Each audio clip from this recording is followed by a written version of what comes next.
Assalamualaikum warahmatullahi wabarakatuh. Waalaikumsalam warahmatullahi wabarakatuh.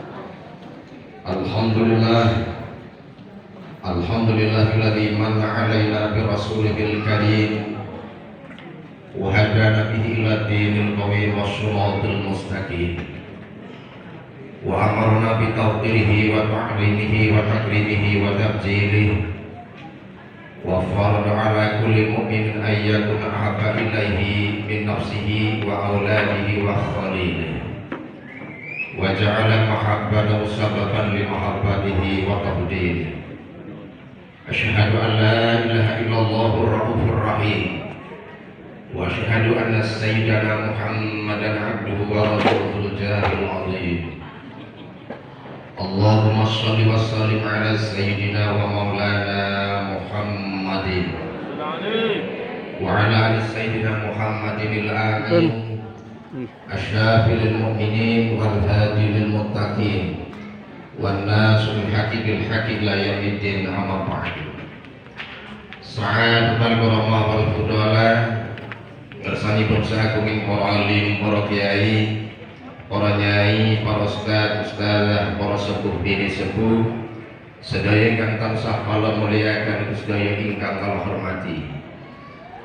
Wabil muqaddimah al-akhas Syekhina al-Karim Bapak Kiai Haji Kiai Abu Khair An-Nur, bagi ingkang tansah kala muliakan Ibu Hajah Nur Hasimah, sedaya kemawon ingkang tansah kala muliakan segenap jajaran pembina Majelis Ad-Duha yang mudah-mudahan diberi kekuatan istiqomah oleh Allah Subhanahu wa taala, serta segenap hadirin dan hadirat Bapak Ibu pecinta Majelis Taklim Ad-Duha yang saya hormati, yang saya muliakan dan yang saya banggakan. Awal kata perjumpaan kita pada kesempatan pagi hari yang cerah ini dalam suasana sehat walafiat. Tentunya kita yakini bersama tiada kalimat yang pantas kita ucapkan melainkan ungkapan syukur kita kepada Allah Subhanahu wa taala yang telah memberikan berbagai nikmatnya kepada kita, sehingga alhamdulillah pada kesempatan pagi hari ini sebagaimana biasa kita keluarga besar Majelis Ad-Duha ini masih diberi kesempatan kembali untuk hadir bersama mujalasah muhadarah. Mudah-mudahan hadir kita, kebersamaan kita pada kesempatan pagi hari ini senantiasa dirahmati oleh Allah Subhanahu wa taala. Salawat dan salam abadi mudah-mudahan terlimpahkan selalu kepada baginda kita Nabi besar Nabi Muhammad sallallahu alaihi wasallam, para keluarga dan para sahabat-sahabatnya, dan semoga akan sampai kita sebagai umatnya yang setia, amin ya rabbal. Lebih-lebih pada kesempatan pagi hari ini kita telah memasuki pada tanggal yang ke-8 Rabiul. Bulan ini di samping pengingat kita akan kelahiran manusia agung, manusia yang mulia, sebuah harapan yang tersimpan di dalamnya. Semoga benar-benar bisa memberikan motivasi, sugesti, kekuatan gairah kita kembali dalam rangka untuk bisa lebih dekat dengan Allah Subhanahu wa taala. Dan mugi-mugi kulawan panjenengan sami juga semakin cinta kepada Rasulullah Shallallahu Alaihi Wasallam. Bapak Ibu sekalian yang saya hormati, ketika memasuki bulan Rabiul Awal, kami cukup terkenang dengan satu sosok, salah satu sahabat Rasulullah Shallallahu Alaihi Wasallam. Beliau adalah Zahid, sahabat yang begitu dekat dengan Rasulullah. Dia usianya 35 tahun dan belum menikah. Beliau menempat di Sufah di Masjid Madinah. Pada suatu hari ketika Zahid sedang mempertajam dan memperkilat pedangnya, ternyata secara tiba-tiba datanglah Rasulullah SAW dan mengucapkan uluk salam. Maka Zahid pun terperanjat, kaget dan gugup untuk menjawab salamnya. Yang akhirnya Rasulullah menyampaikan, menegur kepada Zahid, "Wahai Zahid, kenapa engkau selama ini selalu sendirian?" Dijawab oleh Zahid, "Innallaha ma'ana." Ya Rasul, kami tidak pernah merasa hidup sendiri karena Allah Subhanahu wa ta'ala selalu bersamaku. Tetapi dijawab oleh Rasulullah, yang dimaksud aku bukanlah itu. Kenapa engkau sampai saat ini tidak segera menikah, tidak segera berkeluarga? Maka yang akhirnya sahabat Zahid ini menyampaikan permasalahan yang menyelimuti di dalam hidupnya. Beliau menyampaikan, "Ya Rasul, laki-laki mana yang tidak mau menikah? Laki-laki mana yang tidak mau berkeluarga? Kami pun ingin seperti layaknya laki-laki lain, bisa punya istri, bisa punya keluarga. Tapi saya sadar betul Rasul, kula niki tiyangnya mboten gagah." Jadi orang gagah tapi ngakui. Nggih. Di samping itu bukan hanya tidak gagah, aku juga wong miskin. Zahid niki tiyang Bu.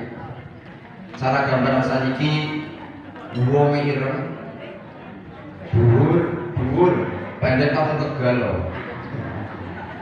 Jadi wong gede, ireng, rambutnya keriting, lambene kandel. Jadi kadang anggar lambe kandel itu anggar ngomong, ngapunten idune rada nyiprat. Wis orang gagah pisan, terek orang duit. Kira-kira lelaki seperti ini menjadi idaman bagi semua perempuan napa mboten Bu? Apa mani wadon ada wong Tegal milih?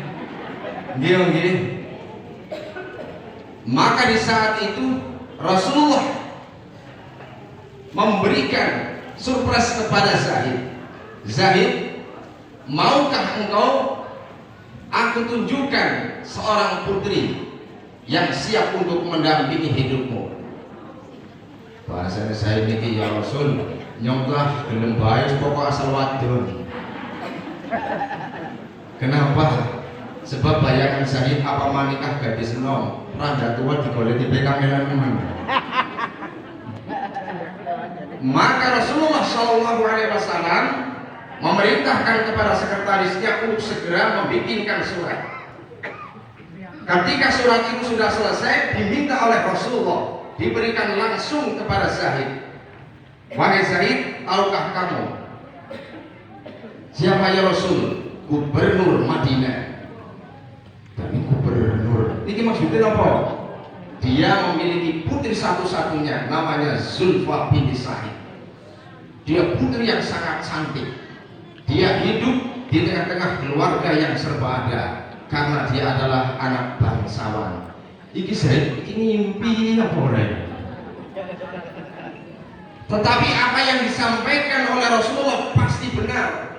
Tetapi muncul keraguan di dalam diri. Iki cara wong Tegal, lho ini ya.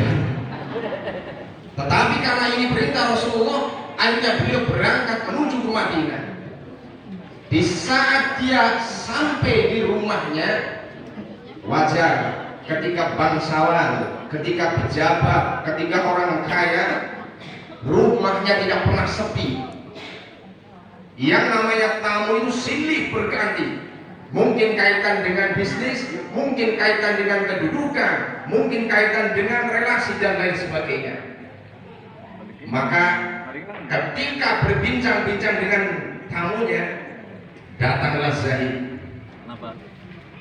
Gubernur Sa'id niki ningali, niki sahabatnya Kanjeng Nabi, kenapa? Biasa Bu. Wong ora gemyan ora saiki. Wong kang rumangsa siji ora ayu, siji ora gagah, loro nek wong ora duwe mlebu mari wong sugih niku bingung.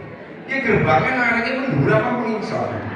Kanan apa kiri? Keder. Maka akhirnya setelah tamu selesai pulang, sahabat Zahid dipersilahkan masuk. Tetapi belum sempat duduk, Zahid ini memberikan surat.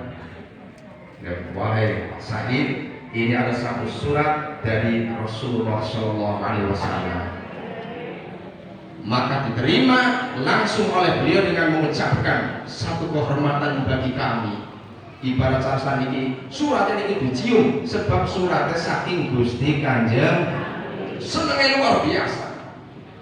Tetapi ketika surat itu dibuka dan dibacanya, terperangalah Zahid. Karena surat ini datang Rasulullah melamar putrinya untuk Zahid. Sing akhirnya ini bingung.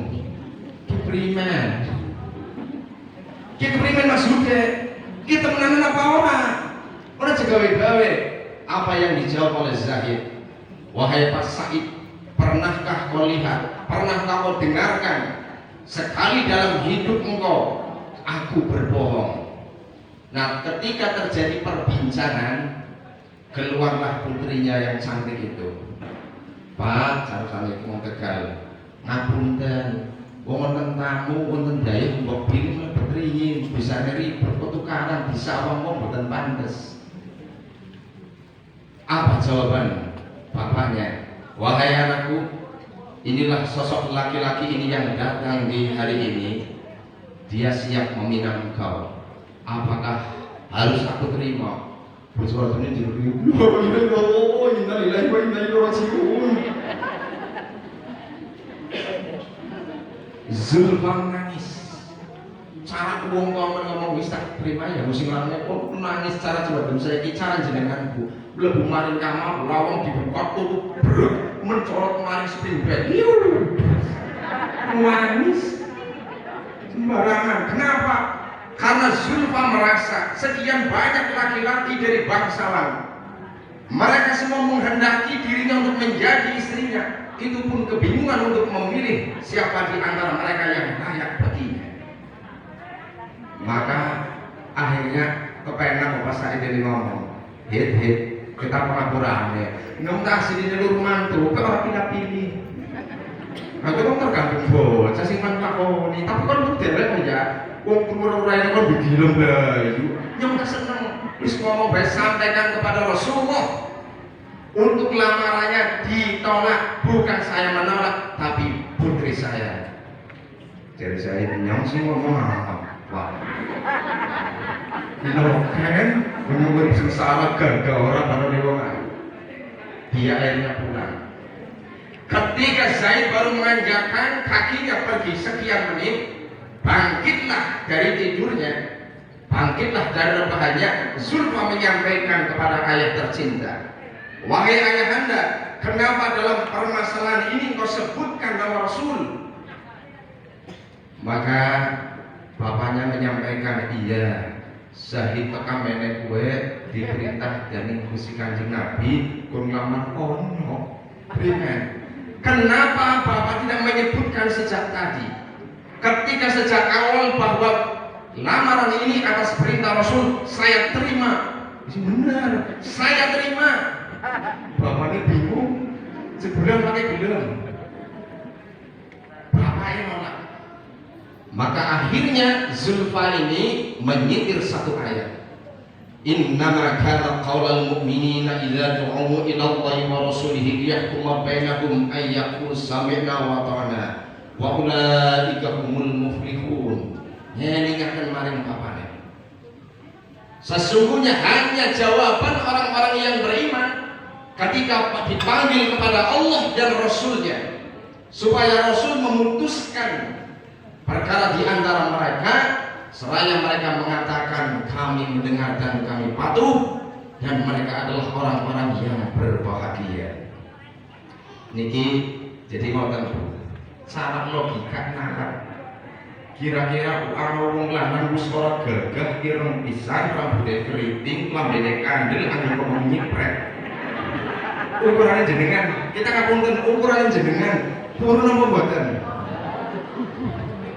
Nomor kali angger suki dan sampeyan sedikit mikir soal bapak lah. Murid-murid. Nggih. Tetapi inilah akhirnya menjadi satu kesadaran diri bagi Said. Ini adalah perintah Rasulullah. Ketika Rasul memerintahkan dan taat patuh, jaminannya adalah bahagia, bukan hanya di dunia, terutama kelak di akhirat. Maka ketika Zaid belum sampai di rumah, dilayangkanlah jawabannya. Mudah kurir sampaikan ke bikin mari syahid. Ketika di jalan dia mendapatkan jawaban bahwa lamarannya diterima. Alhamdulillah. Cara minta kalan wong lanang kaya aku tuh mah ngayu men sing komplain pirang pirang. Waduh pincok nang gak pirang-pirang amine kaya aku.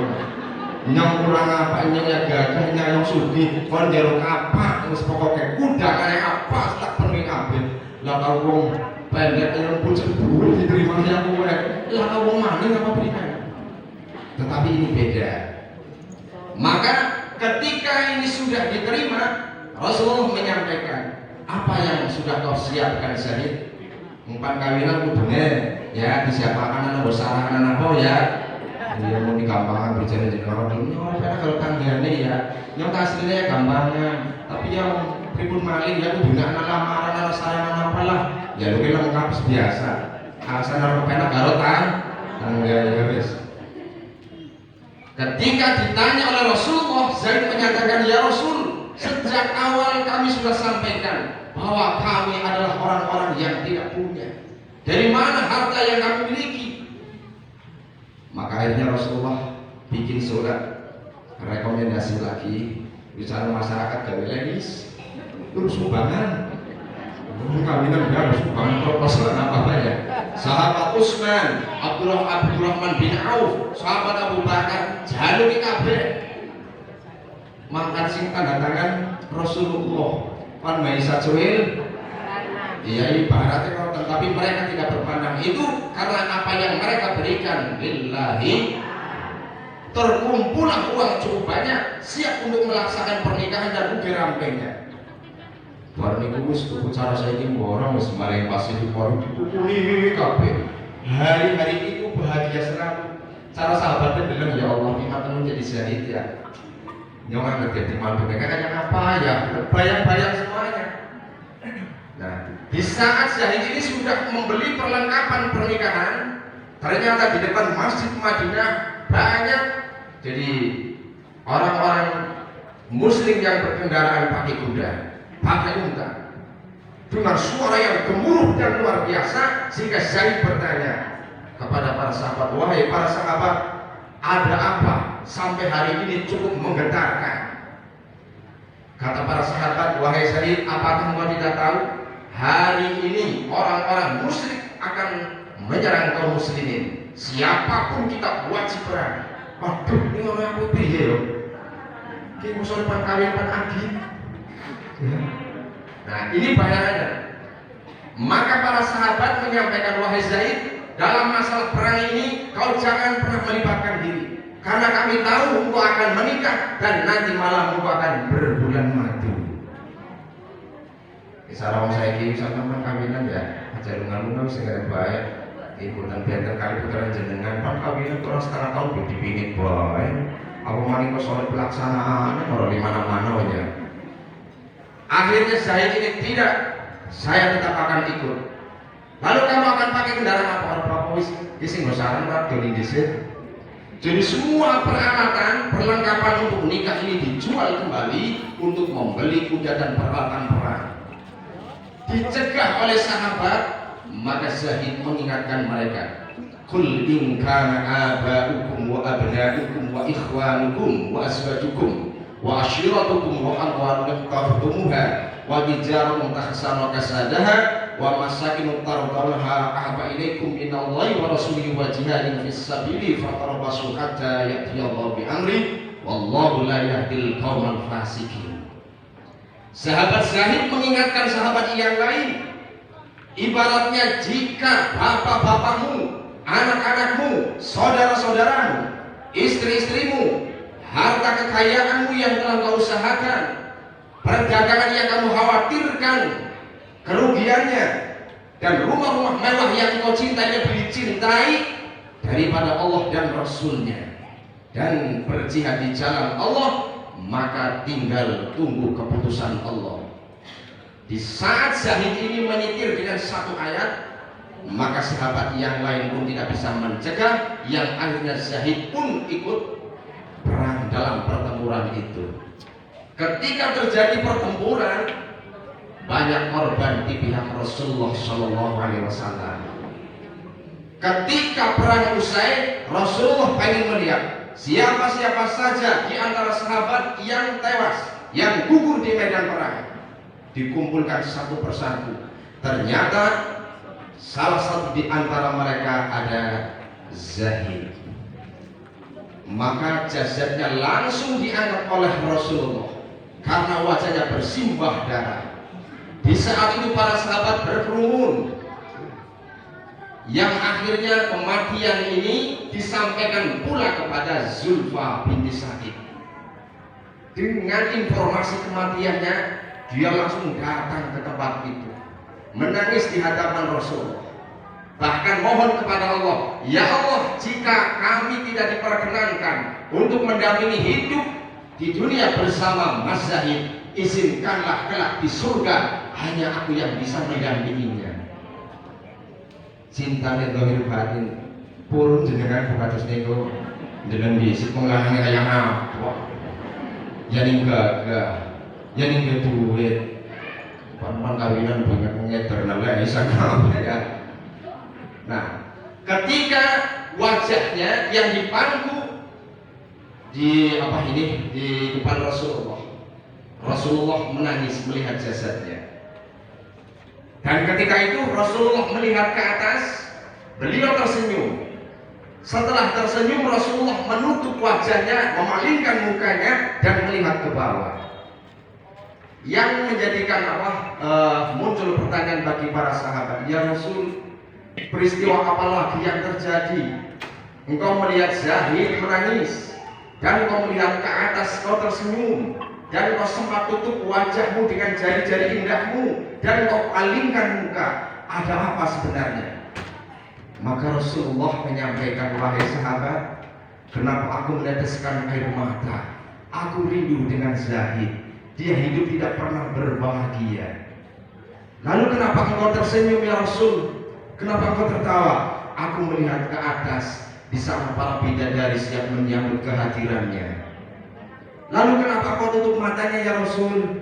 Wajar Zaid siji makan bidadari ini ratusan ribuan rakyat Zaid kabeh pengen ngawake. Lah sing orang bisanya ngelawake tarik-tarikan perayaan kalau kali tarik kolor kancam. Di dalam masih terangkan bidadari itu kelihatan sampai kelihatan betisnya. Rasulullah malu memalingkan muka. Maka Rasulullah menyampaikan satu ayat, wala tahsabanal ladzina yuqatiluna fisah. Ayat apa? Wala tahsabanal ladzina qutilu fisabilillahi amwata bal ahya'un inda rabbihim yurzaqun farihina bima atahumullahu min fadli wa yastabshiruna bil ladzina lam yalhaqu bihim min khalfihim alla khaufun 'alaihim wa la hum yahzanun. Di hadapan para sahabat Rasulullah menyampaikan satu ayat, dan jangan sekali-kali kau mengira orang yang gugur membela agama Allah mati, bahkan dia hidup dan di sisi Allah Subhanahu wa taala mereka mendapatkan rezeki. Jadi banyak karunia yang Allah berikan, sampai kebahagiaan itu dilukiskan dalam ayat, wa yastabshiruna billadzina lam yalhaqu bihim min khalfihim.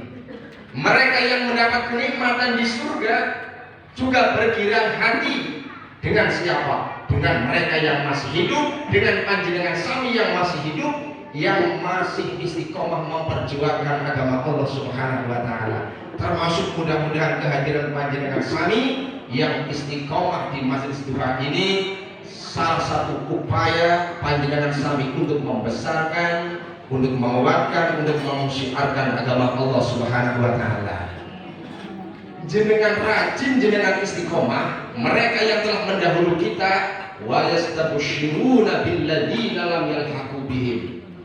Bahkan andai kata ucapan mereka kita dengar, alla khaufun 'alaihim wa la hum.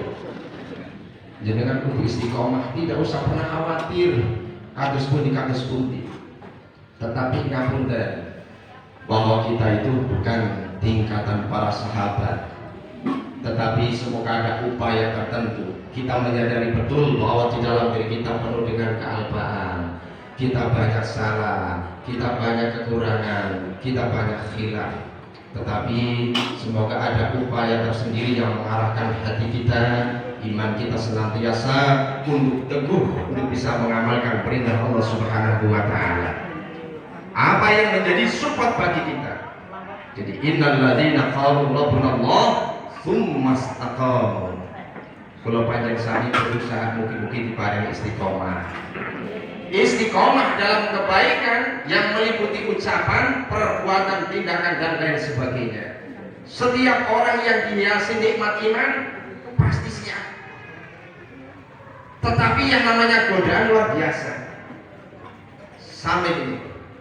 Ketika panjenengan sami ini aktif, pasti ada yang hasud, pasti ada yang benci. Siapa yang benci?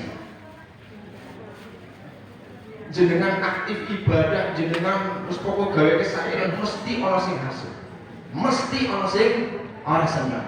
Sinten? Urung kenal? Iblis, setan. Karena iblis menyatakan di hadapan Allah. Jadi qala fa bima aghwaytani la aqudanna shiratal mustaqim. Jadi ay aqsamu bi izzatika fa bisababi ihwaika iya li ajlihim.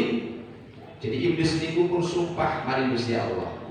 Jadi fa bisababi ihwaika, ya Allah, dengan sebab kau hinakan aku di hadapan mereka, di hadapan para malaikat, di hadapan Nabi Adam. Li ajlihim, karena mereka, aqsamu bi izzatika, saya bersumpah di hadapan keagunganmu. Apa yang disumpahkan? La aqudanna Adam wa dzurriyyatahu dinaka al-musila ilal jannah wa huwa dinul Islam.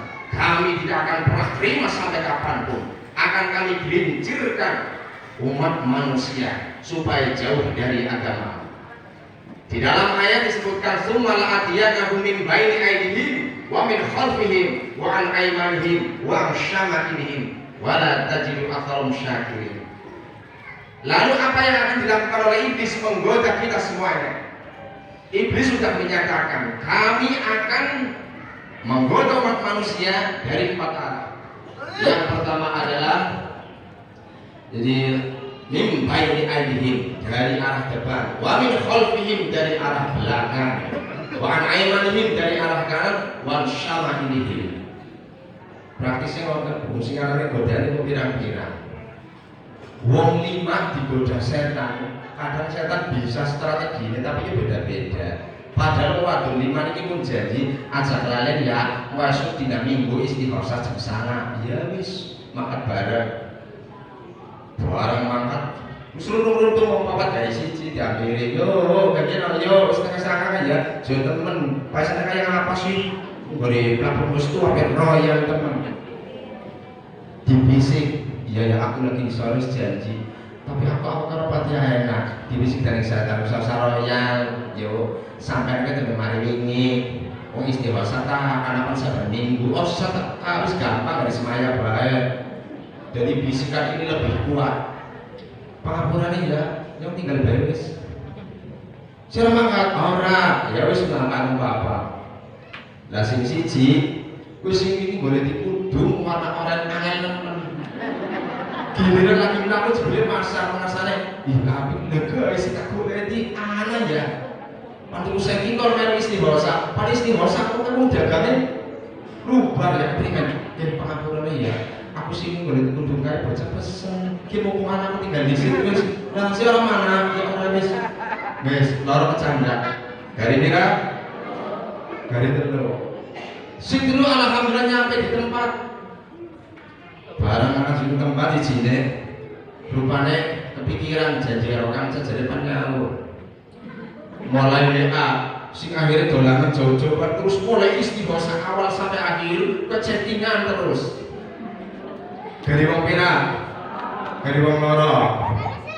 Sing siji Bu, dibisikani iblis sampai sing wis kesel men. Wis ketangkung lagi jago kepena, digawe lele-lele karo ngantuk.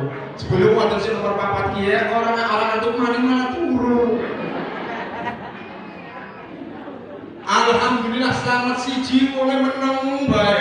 Manteng bae orang ngucap, orang melu kalimat-kalimat zikir. Jebul lagi kepikiran, batira oli BLT ora. Wis godane iki pirang-pirang. Makanya dari arah depan, dari arah belakang, dari arah kiri. Tetapi ketika panjenengan sami summastaqamu ay tabaru 'alal a'mali shalihah.